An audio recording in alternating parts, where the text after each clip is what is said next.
South ఇండియాలోనే biggest sorry store మన Varahi silks మన విజయవాడ ఎంజీ రోడ్ లో డిసెంబర్ 4వ తారీఖున ఘన ప్రారంభం.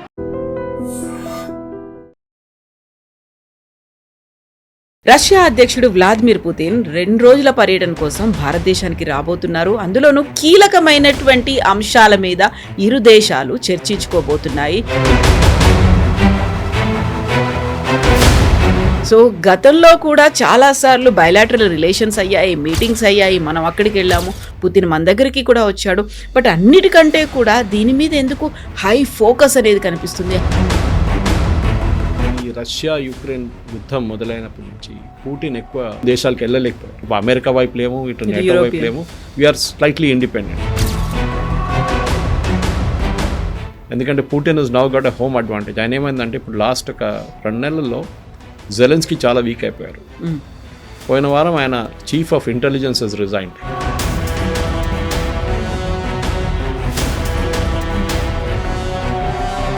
సో S-400 అనేదే ఒక ఆపరేషన్ సింధూర్లో క్రూషియల్ రోల్ అనేది ప్లే చేసింది. దాన్ని మనం సుదర్శన్ చక్రగా కూడా అభివర్ణించారు.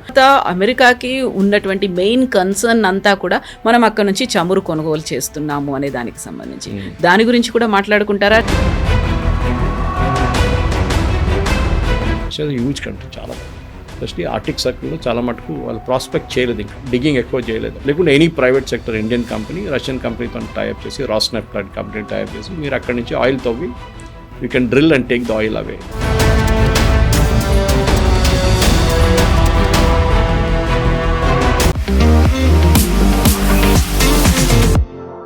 నమస్తే, నేను Kavitha. Welcome to I Dream News and నిజాలు. రష్యా అధ్యక్షుడు వ్లాదిమిర్ పుతిన్ 2 రోజుల పర్యటన కోసం భారతదేశానికి రాబోతున్నారు. అందులోనూ కీలకమైనటువంటి అంశాల మీద ఇరు దేశాలు చర్చించుకోబోతున్నాయి. రక్షణ మొదలు చమురు దాకా ప్రతి ఒక్క అంశం కీలకంగా మారబోతోంది. యాక్చువల్గా పుతిన్ ఎందుకని నమ్మదగినటువంటి స్నేహితుడిగా భారతదేశాన్ని, అందులోనూ మోదీ గురించి భావిస్తున్నారు? మనతో పాటుగా ఉన్నారు సీనియర్ జర్నలిస్ట్ సురేష్ కొచ్చాతిల్ గారు. సార్ నమస్తే. సో గతంలో కూడా చాలాసార్లు బయలాటరల్ రిలేషన్స్ అయ్యాయి, మీటింగ్స్ అయ్యాయి, మనం అక్కడికి వెళ్ళాము, పుతిన్ మన దగ్గరికి కూడా వచ్చాడు. బట్ అన్నిటికంటే కూడా దీని మీద ఎందుకు హై ఫోకస్ అనేది కనిపిస్తుంది, హై ప్రయారిటీ మీటింగ్ లాగా అనిపిస్తోంది. ఇది బోల్డ్ అనే అంశాలు డిస్కషన్కి వస్తాయి, ఎంఓయూలు కుదుర్చుకుంటారు. పర్టికులర్గా మనకు డిఫెన్స్ సిస్టానికి సంబంధించి లేటెస్ట్ జనరేషన్ ఎక్విప్మెంట్ అంతా మనకు రాబోతోంది అనేది ఎందుకని అంత కీలకంగా దీన్ని భావిస్తున్నారు? దానికి చాలా కారణాలు ఉన్నాయి. ఒకటి, ఈ రష్యా యుక్రెయిన్ యుద్ధం మొదలైనప్పటి నుంచి పుతిన్ ఎక్కువ దేశాలకు వెళ్ళలేకపోయారు. ఎందుకంటే ఒకటైతే ఆయన వ్యతిరేకంగా international arrest warrant just like Netanyahu మీద పెట్టినట్లనే సేమ్ థింగ్. అది ఎక్కడ పనికిరాదు. కానీ యూరోపియన్ రాజ్యాలు అసలు కంట్రీస్కి వెళ్ళట్లేదు, యూఎస్కి వెళ్ళట్లేదు, వెళ్ళలేరు కూడా, వాళ్ళు పిలవరు కూడా. అది కాకుండా ఈవెన్ ఆస్ట్రేలియా లాంటి కంట్రీస్ కూడా, నేటో కంట్రీస్లో ఎక్కడ పర్యటించలేదు. You stuck in Russia. Maximum SCO సమిట్కి చైనాకి వచ్చిన తర్వాత ఇంకా ఎక్కడికి వెళ్ళలేదు ఆయన. నార్త్ కొరియన్ లీడర్తో కలిసారు ఒకసారి. Beyond that nowhere. సో ఒక యాక్సెప్టబిలిటీ రావాలంటే ఇప్పుడు భారతదేశానికి థర్డ్ కంట్రీ ఒకటి which is not in any of the blocks. Not మనం అటు అమెరికా వైపు లేము, ఇటు నేటో వైపు లేము, వీఆర్ స్లైట్లీ ఇండిపెండెంట్. మనకు టిల్ట్ రష్యా వైపు ఉంది ఎప్పటి నుంచో. So he is coming here for that reason. ఇక్కడ వచ్చిన తర్వాత కూడా, ఎందుకంటే ఇప్పుడు రష్యా యుక్రెయిన్ వార్ ఎండ్ అయ్యే పరిస్థితి దాకా వచ్చింది. బహుశా ఇంకో 2 నెలల్లో agreement will come force. In the mean time Zelensky already యూరోప్లో ఉన్నారు, ఫ్రాన్స్తో మాట్లాడుతున్నారు. So European countries president Trump మీద ప్రెషర్ తీసుకొస్తున్నారు, ఇంకా కొంచెం కండిషన్స్ రిలాక్స్ చేయండి, పుతిన్ని కొంచెం టెరిటరీ యాక్సెప్ట్ చేయమని చెప్పండి, పుతిన్ కొంచెం రష్యన్ సెక్టర్ నుంచి విత్డ్రా చేయమని చెప్పండి. అంటే నడుస్తుంది టాక్స్ అనేది. 28 పాయింట్స్ ఉన్నాయి. అంత ఈజీ కాదు. Ending this war is not going to be easy. ఎందుకంటే Putin is now got a home advantage. ఆయన ఏమైందంటే ఇప్పుడు లాస్ట్ ఒక 2 నెలల్లో జెలెన్స్కీ చాలా వీక్ అయిపోయారు. పోయిన వారం ఆయన chief of intelligence has resigned corruption charges మీద. ఈయన మీద కూడా చాలా కరప్షన్ ఛార్జెస్ ఉన్నాయి జెలెన్స్కీ మీద. ఆయన వైఫ్ షీఈ్ అ 5-స్టార్ లేడీ, గుచ్చి షాపింగ్, అక్కడ ఇట్లాంటి వాళ్ళ దేశంలో ఇట్లాంటి పరిస్థితి ఉన్నప్పుడు ఫ్రాన్స్కి వెళ్ళి షాపింగ్ చేయడము. సో స్పెషల్ ఎయిర్ క్రాఫ్ట్లో వెళ్ళి షాపింగ్ చేస్తుంది. వాషింగ్టన్కి వెళ్తే అక్కడ కూడా పెద్ద పెద్ద షాప్స్లో షాపింగ్. డబ్బులు ఎక్కడ అంటే వీళ్ళేమంటున్నారంటే యూకే వాళ్ళు ఇచ్చే డబ్బులు, యూరోపియన్ యూనియన్ ఇచ్చే డబ్బుల నుంచి వాడుకొని షీఈస్ డూయింగ్ ఆల్ దిస్ అని. అది కాకుండా స్విట్జర్లాండ్ పెద్ద ఒక షాలే కొనుక్కున్నారు, ఒక పెద్ద మ్యాన్షన్ కొనుక్కున్నారు. అక్కడ ఈయన ఇక్కడి నుంచి ఇదంతా అయిపోయిన అక్కడ పారిపోతాడని చెప్పి ఒక rumour already it's floating around now. Zelensky will disappear అని. కానీ దాన్ని నడుస్తున్న టైంలో పుటిన్ హ్యాస్ నౌ రియలైజ్కి ఆయన దీని నుంచి బయటికి వస్తే నెక్స్ట్ 1 సంవత్సరం ఏం చేయాలి రష్యా టు రీకూప్. ఎందుకంటే చాలా మటుకు ఆల్మోస్ట్ 1,00,000 మంది చనిపోయారు సోల్జర్స్, రష్యన్ సోల్జర్స్. అటువైపు కూడా 1.5 lakh యుక్రెయినియన్ సోల్జర్స్ చనిపోయారు. చాలా హెవీ కాస్ట్ ఉండే వార్లో, not just technology, manpower also. So దాన్ని అరికట్టడానికి డెఫినెట్లీ రష్యన్ ఇన్ఫ్రాస్ట్రక్చర్ అంటే రష్యన్ మిలిటరీ ఇన్ఫ్రాస్ట్రక్చర్ని అప్గ్రేడ్ చేయాల్సి వస్తుంది. వాళ్ళ దగ్గర ఉన్న డిఫెన్స్ ఫ్యాక్టరీస్ కానీ, వాళ్ళ దగ్గర ఉన్న ఎయిర్క్రాఫ్ట్ మ్యానుఫ్యాక్చరింగ్ ఫెసిలిటీస్ కానీ, వాళ్ళ దగ్గర ఉన్న డ్రోన్ మ్యానుఫ్యాక్చరింగ్ కెపాసిటీ అంతా మొత్తం ఆల్మోస్ట్ ఫినిష్ అయిపోయింది వాళ్ళ దగ్గర. They are dependent on Iranian drones, Turkish equipment, ఇదన్నీ వాడుకుంటున్నారు రష్యా. కానీ వాళ్ళ ఎయిర్క్రాఫ్ట్ మ్యానుఫ్యాక్చరింగ్ ఫెసిలిటీ ఇప్పుడు కూడా కొంచెం మటుకు ఇప్పుడు కూడా they are able to hold on. ఎక్కువ రోజులు ఉండదు, ఎందుకంటే మొత్తం శాంక్షన్ పెట్టిన తర్వాత వీళ్ళకి ఎక్కడి నుంచి ఎక్విప్మెంట్ దొరకట్లేదు, కొత్తది మ్యానుఫ్యాక్చరింగ్ ఎక్విప్మెంట్ కానీ చిన్న చిన్న ఎక్విప్మెంట్ కూడా దొరకట్లేదు. మొత్తం బ్యాన్ పెట్టేశారు, డబ్బులు గుంజుకున్నారు. ఆల్మోస్ట్ $300 million పడున్నాయి యూరోపియన్ కంట్రీస్ దగ్గర. So this is an opportunity for Putin ఇక్కడ వచ్చి ఒక ఎక్విప్మెంట్ ఆఫర్ చేయడం. ఈ నిన్న వచ్చిన ప్రెస్ స్టేట్మెంట్లో MEA దాంట్లో they said don't expect any agreement, ఏం సంతకం పెట్టరు. They will have a broad range of discussion. ఎందుకంటే ఇండో రష్యా కోఆపరేషన్ కౌన్సిల్ మీటింగ్కి వస్తున్నారు ఆయన, ఒక అఫీషియల్ మీటింగ్ ఉంది, అది ఎవ్రీ ఇయర్ నడుస్తున్న మీటింగ్ రెగ్యులర్గా. దాంట్లో ఈసారి పుటిన్ గారు వస్తున్నారు అంతే. Otherwise usually it is Jaishankar and their foreign minister వాళ్ళు మీట్ చేస్తారు. కానీ first time Putin is coming after long time. దీంట్లో బహుశా డిస్కస్ చేయబోతుంది ఏంటంటే మీరు చెప్పినట్లు 5th generation ఎయిర్క్రాఫ్ట్. ఎందుకంటే మన దగ్గర ఉన్న AMC కానీ మిగతా ఎయిర్క్రాఫ్ట్ అంతా 4th generation, దానికన్నా తక్కువ 3rd generation ఉన్నాం మనం ఇప్పుడు. రఫాల్ is a 4th generation aircraft. కొంతమంది దాన్ని 4.5 అని చెప్తారు నెక్స్ట్ వర్షన్, కానీ 5th ఇంకా రాలేదు రఫాల్. ఆ స్టేట్కి ఇంకా వస్తున్నారు వాళ్ళు. తో మనం ఎక్కడిని తీసుకోవాలి 5th generation? ఇంకా China is already talking of 5th generation. వాళ్ళు US F-35 ఉంది వాళ్ళ దగ్గర, which is the 5th generation aircraft. మనకు కూడా కావాలి. సో SU సిరీస్లో నెక్స్ట్ సిరీస్ 5th generation మనకు ఆఫర్ చేస్తున్నారు to complete technology transfer. Manufacturing కాదు, టెక్నాలజీ ట్రాన్స్ఫర్. అంటే వాళ్ళ మొత్తం బ్లూ ప్రింట్ మనకి ఇచ్చేస్తారు, మీరు తయారు చేసుకోండి అని చెప్పి. So they have the confidence. HAL దీనికన్నా ముందు మిక్సీ, మనం మొత్తం సోవియట్ ఎయిర్క్రాఫ్ట్ మీద డిపెండ్ అయినాం ఇప్పుడు దాకా. ఆల్మోస్ట్ 200 ఎయిర్క్రాఫ్ట్ మన దగ్గర ఉంది, 2000 మన టోటల్ కెపాసిటీ. దాంట్లో మినిమం మన దగ్గర రష్యా నుంచి వాడేది ఆల్మోస్ట్ 1000 ఎయిర్క్రాఫ్ట్ మనం రష్యా దగ్గర నుంచి తీసుకున్నాం వేరియస్ ఫార్మేషన్స్లో. ఇప్పుడు MiG-21 ఫేస్ అవుట్ చేసేసారు మొత్తం. Now you're MiG-29 and other series ఇప్పుడు. కానీ దాని తర్వాత మనం రఫాల్ కొనుక్కున్నాం, రఫాల్ కన్నా ముందు మనం జాగ్వార్ కొనుక్కున్నాం.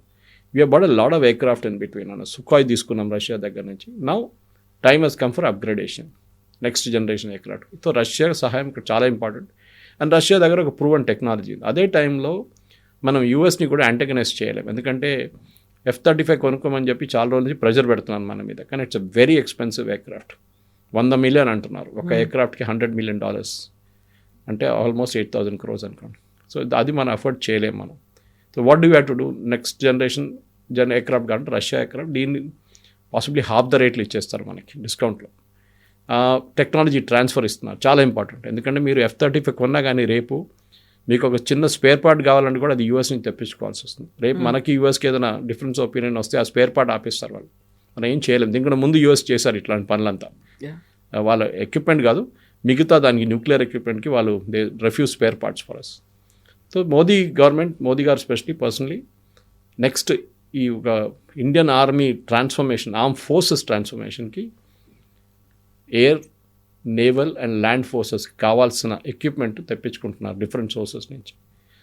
చాలా మటుకు మన దేశంలో తయారు చేస్తున్నారు ఆత్మనిర్భర్ భారత్కి. ఇవాళ కూడా హైదరాబాద్ ఏదో ఒక పెద్ద డిఫెన్స్ ఒక ఫ్యాక్టరీ ఓపెన్ చేస్తున్నా అని చెప్పి JSW వాళ్ళు అనౌన్స్ చేశారు. సో భారతదేశంలో ప్రైవేట్ సెక్టర్ చాలా మటుకు దీంట్లో దిగుతున్నారు. ఈవెన్ నెక్స్ట్ జనరేషన్ ఎయిర్క్రాఫ్ట్ తయారు చేసే దానికి టాటా లాంటి కంపెనీస్ రెడీగా ఉన్నారు. సో పాసిబుల్లీ వాళ్ళకు కూడా ఇస్తారు. రఫాల్ షెల్ హైదరాబాద్లో తయారవుతుంది.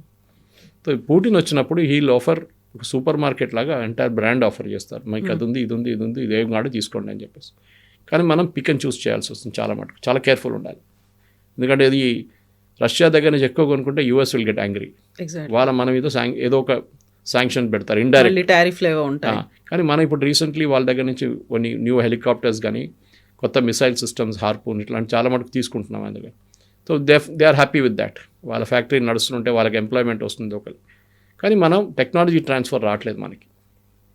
That's a big disadvantage. ఎందుకంటే మీరు ఒక మిసైల్ సిస్టమ్ కొనుక్కున్నప్పుడు మనకు for example BrahMos is Russian thing actually.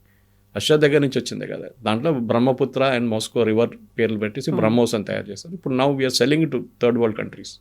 ఇప్పుడు నిన్న వచ్చిన రిపోర్ట్ ప్రకారం ఆఫ్టర్ యూపీ ట్రివాండ్రంలో సెకండ్ ప్రాజెక్ట్ పెడుతున్నారు. Originally began in Trivandrum, airport పక్కనే ఉంది. సో ఇంకో సెకండ్ ఫ్యాక్టరీ అక్కడ పెడుతున్నారు, ట్రివాండ్రం లైన్ కన్స్ట్రక్ట్ చేయబోతున్నా అని చెప్తున్నారు. అంటే we're gonna expand the BrahMos ranges కంప్లీట్గా. ఎందుకంటే ఆపరేషన్ సింధూర్లో చాలా మటుకు BrahMos is work really well. ఇంకొక crucial piece of equipment aircraft పక్కన పెడితే మనం ఈజ్ S-500. మనం ఆపరేషన్ సింధూర్లో S-400 చాలా బాగా పర్ఫామ్ చేస్తుంది. మనకు తెలిసిన Pakistan high value Pakistan aircraft ఆపడము, మిసైల్స్ ఆపడము S-400 చాలా బాగా పనిచేస్తుంది. It's an expensive piece of thing, no doubt about it. In fact S-400 కొన్నప్పుడు కూడా మన మీద చాలా ప్రెషర్ పెట్టారు, ఏది కొనకూడదని చెప్పి. యూఎస్ మన మీద శాంక్షన్ పెడతాం, అది చేస్తాం, ఇది చేస్తామని. అప్పుడు కూడా మోదీ గవర్నమెంట్ చాలా టఫ్గా సారీ వీ విల్ బైట్. ఎందుకంటే యూఎస్ దగ్గర పేట్రియట్ కానివ్వండి, థర్డ్ సిస్టమ్స్ ఉన్నాయి, వాళ్ళు అది అమ్మడానికి ట్రై చేస్తున్నారు మనకి. సో ఇది ఏమైపోయిందంటే ఒక కాంపిటీషన్ అనమాట, బిజినెస్ కాంపిటీషన్. మా దగ్గర కొనండి అంటాడు, వాడు అంటారు మా దగ్గర కొనండి అంటారు. So we bought it from Russia. ఇప్పుడు రష్యా ఏమంటున్నారంటే నెక్స్ట్ జనరేషన్ S-500, అది నెక్స్ట్ జనరేషన్ ఆల్రెడీ రెడీ అయిపోయింది, రష్యా దగ్గర ఉంది. మేము మీకు కంప్లీట్ టెక్నాలజీ ట్రాన్స్ఫర్తో సహా ఇచ్చేస్తాం, మీరు తయారు చేసుకోండి. ఫస్ట్ సెట్ సెకండ్ సెట్ మా దగ్గర తీసుకోండి, మిగతా all you can make it, we will have a joint venture if you want.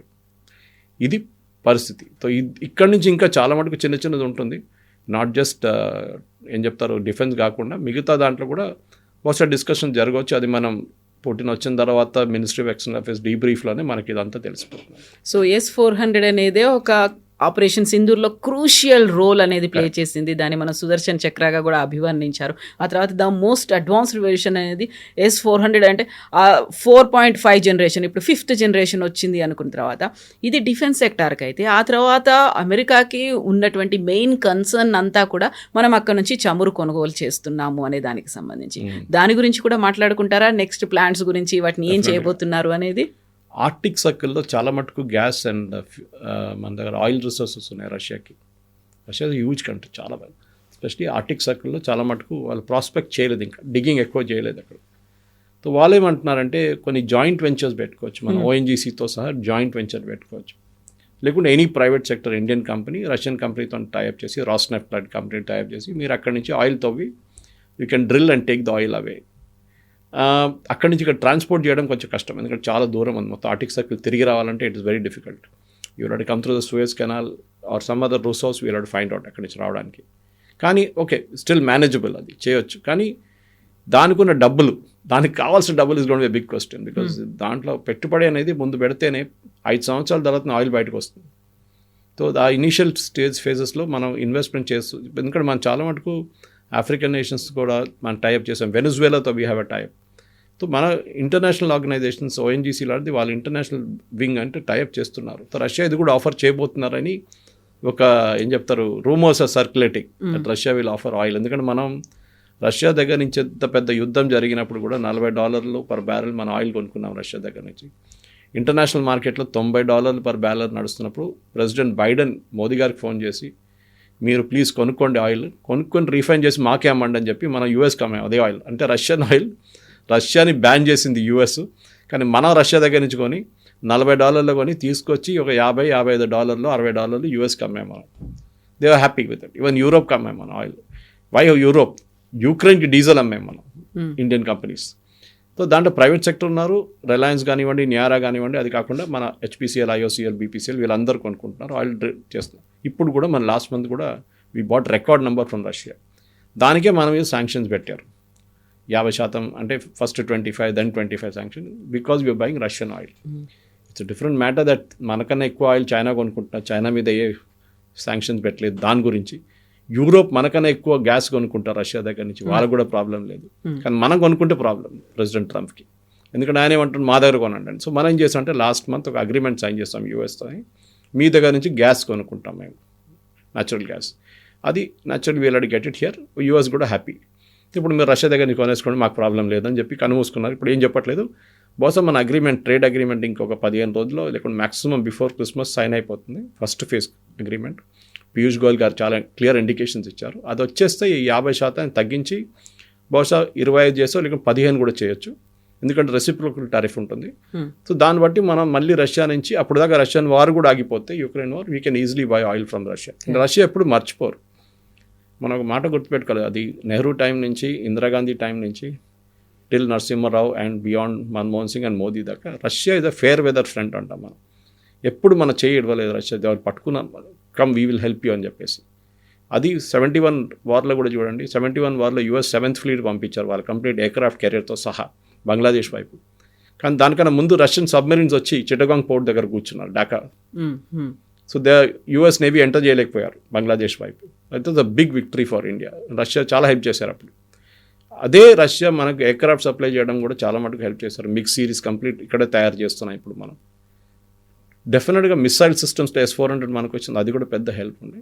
అది కాకుండా చాలా మటుకు చిన్న చిన్న ఎక్విప్మెంట్స్ కూడా మనం కొనుక్కున్నాం వాళ్ళ దగ్గర నుంచి.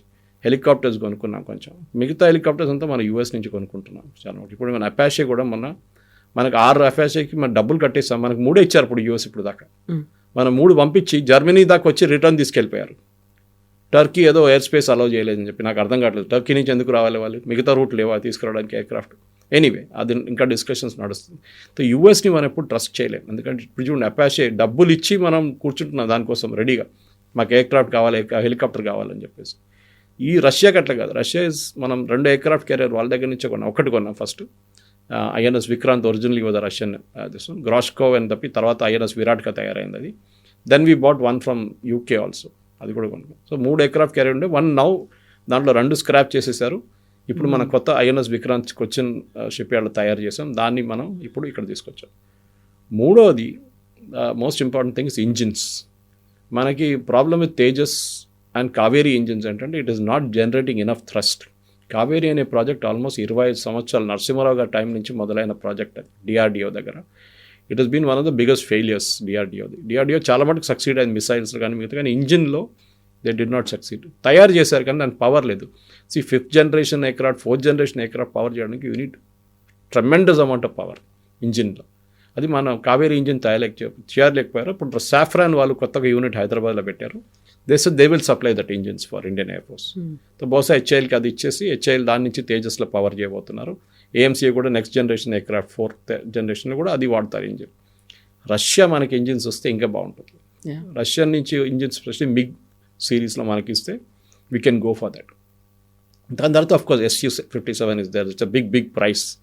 అది వచ్చేస్తే మనకు చాలా మటుకు ఇఫ్ దట్ టెక్నాలజీ ట్రాన్స్ఫర్తో వస్తే ఇట్స్ అల్టిమేట్ లాటరీ మనకి. ఈ రీసెంట్గా జరిగిన చైనాలో జరిగింది, అక్కడ మోదీని చంపాలని CIA కుట్ర పన్నింది, అని తర్వాత రష్యా అధ్యక్షుడు పుతినే సేవ్ చేశాడు, దాన్ని స్పెషల్ కార్లో కూర్చోబెట్టుకున్నారని. దాని తర్వాత జరుగుతున్నటువంటి మీటింగ్ ఆల్మోస్ట్ 4 years తర్వాత మళ్ళీ పుతిన్ మన దగ్గరికి వస్తున్నాడంటే చాలా క్రూషియల్గా ఉండబోతుంది. అందులో మోస్ట్ ఫ్రెండ్లీ స్టేట్లోనే ఈ మీటింగ్స్ అనేవి కూడా ఉండబోతున్నాయి. ఫర్దర్ డెవలప్మెంట్ కోసం, ఫర్దర్ మ్యూచువల్గా ఉండేటువంటి బెనిఫిట్స్ కోసమే ఉండబోతున్నాయని బోల్డ్ అని స్పెక్యులేషన్స్ అయితే ఉన్నాయి కదా.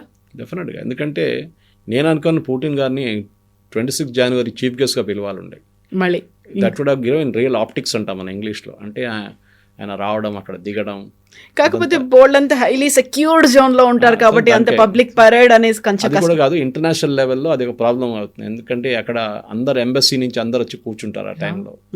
కంప్లీట్ ఢిల్లీలో ఉన్న కంప్లీట్ డిప్లొమాటిక్ కోర్, ఆస్ట్రేలియా నుంచి న్యూజిలాండ్ దాకా, US, యూరోప్ అందరు, నేటో అందరు వచ్చి అక్కడ ఉంటారు, అరబ్ కంట్రీస్. ఆ టైంలో పుటిన్ రావడం అనేది it will be a big embarrassment వాళ్ళకి. సో బహుశా అది ఉండకపోవచ్చు, but he's coming, that's a big thing. వస్తున్నారు. మీరు అడిగిన ప్రశ్నకి అక్కడ ఈ పుటిన్ ఒక లెవెల్లో ఆలోచిస్తే ఆయనకు ఒక ఇంటర్నేషనల్ ఎంబార్గో ఉంది. ఇప్పుడు మోదీ గారి దగ్గర వచ్చినప్పుడు ఒక యాక్సెప్టబిలిటీ వస్తుంది. మళ్ళీ చైనాకి వెళ్ళారు, చైనాలో మాట్లాడారు, మోదీని సెక్యూర్ చేశారు మీరు చెప్పినట్లు. ఎస్, రష్యా ఎప్పుడు మనం మర్చిపోకూడదు రష్యాని. Russia had a role in India. అది నేను చెప్పినట్టు నెహ్రూ గారి టైం నుంచి till Manmohan Singh it really work, even Modi గారి టైంలో కూడా. కానీ at the same time we are to practically మనం ఆలోచించాలి. లోకం మారిపోయింది చాలా మటుకు. Today we buying French aircraft Rafale, దానికన్నా ముందు జాగ్వార్ కొన్నాం వాళ్ళ దగ్గర నుంచి మనం. సో ఫ్రెంచ్ కూడా now the big partner with us. At the same time మనం చైనా ఇన్ఫ్లుయెన్స్ తగ్గించడానికి రష్యాను వాడుకోవాలి. చైనా మీద చాలా మటుకు ఇన్ఫ్లుయెన్స్ రష్యాకు ఉంది డెఫినెట్గా. ఆ ఇన్ఫ్లుయెన్స్ని మనం రష్యాతో టైఅప్ పెట్టుకుంటే చైనా మన మీద ఉన్న అగ్రెషన్ తగ్గిస్తారా లేదా అనేది పెద్ద ప్రశ్న. ఎందుకంటే స్పెషలీ బార్డర్ ఏరియాస్లో ఉన్న థ్రెట్స్, అరుణాచల్ ప్రదేశ్ కానీ లద్దాఖ్ కానీ, అది డెఫినెట్గా దాన్ని తగ్గించడానికి, ఇంటెన్సిటీ తగ్గించడానికి రష్యాతో ఒక డిఫెన్స్ ఒప్పందం పెట్టుకుంటే బహుశా చైనా కొంచెం దిగొస్తారు అక్కడి నుంచి. అండ్ సో డిఫెన్స్ కోఆపరేషన్, మీరు చెప్పినట్లు రీఫ్యూయలింగ్ ఆఫ్ ఎయిర్క్రాఫ్ట్, అదొకటి. డిజాస్టర్ మేనేజ్మెంట్ జరిగేటప్పుడు భూకంపం కానీ ఫ్లడ్ కొత్త ట్రీటీ అనేది వాళ్ళు మళ్ళీ రెన్యూ చేశారు. ఈవెన్ యూఎస్తో కూడా మనకు ఆ ట్రీటీ ఉంది యాక్చువల్లీ. సో సౌదీ అరేబియాతో ఒక ట్రీటీ ఉంది మనకి. అట్లాంటి ట్రీటీస్ చాలా ఉన్నాయి. కానీ ద మోస్ట్ క్రూషియల్ ఏంటంటే రష్యాకి పోస్ట్ యుక్రెయిన్ వార్లో ఎట్లా బయటపడతారని ఇప్పుడు కూడా క్లారిటీ లేదు. ఎందుకంటే వాళ్ళు అనుకున్నారు రేపు ఒక వారంలో అయిపోతుంది అనుకని మొదలైన వార్ ఇంకప్పుడు కూడా 3 సంవత్సరాల తర్వాత ఇంకా నడుస్తుంది. సో పోస్ట్ వార్ ఎఫర్ట్ రష్యాలో చాలా మటుకు ఇన్వెస్ట్మెంట్ కావాల్సి వస్తుంది. ఇండియన్ కంపెనీస్ ఇన్వెస్ట్ చేస్తారో లేకుంటే జాయింట్ వెంచర్స్ చేస్తారో అని చూడాల్సింది మనం. యూరోపియన్ కంట్రీస్ రష్యా వైపు ఇప్పుడు వెళ్ళరు. నెక్స్ట్ 10 సంవత్సరాలు మర్చిపోండి. మ్యాక్సిమం పోలాండ్ లాంటి కంట్రీస్ పోతారు కానీ మిగతా ఎవ్వరు అక్కడ పక్కన వెళ్ళరు రష్యా పక్కన. సో రష్యాకి బిజినెస్ కావాలంటే భారతదేశంతోనే మాట్లాడాల్సి వస్తుంది. రష్యన్ ఆయిల్ ఇప్పుడు కూడా కొనుక్కుంటారా లేదా అది కూడా పెద్ద క్వశ్చన్. ఆఫ్టర్ పోస్ట్ వార్లో కొనుక్కుంటారా లేదా అని క్వశ్చన్ ఉంటుంది. So India can serve as a via media in between. Europe ఇక్కడ, ఇండియా ఇక్కడ, రష్యా అక్కడ. సో నడ్మిట్లో we'll do the dealing and plus US also ఒక పైప్. సో మన ఒక మేజర్ రోల్ ప్లే చేయవచ్చు దాంట్లో. ఎందుకంటే ఇంటర్నేషనల్ దాంట్లో చాలా మటుకు there are no permanent friends and no permanent enemies అంటాం. ఇవాళ రష్యా యూఎస్ కొట్టుకుంటున్నారు కానీ ఇప్పుడు చూడండి Trump and Putin are very close friends, చాలా క్లోజ్ ఫ్రెండ్స్ వాళ్ళు.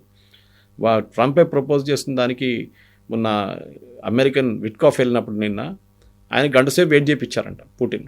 నేను బిజీగా ఉన్నాను వెయిట్ చేయండి అని చెప్పి విట్కాఫ్ని, హూస్ ప్రెసిడెంట్ ట్రంప్స్ మ్యాన్.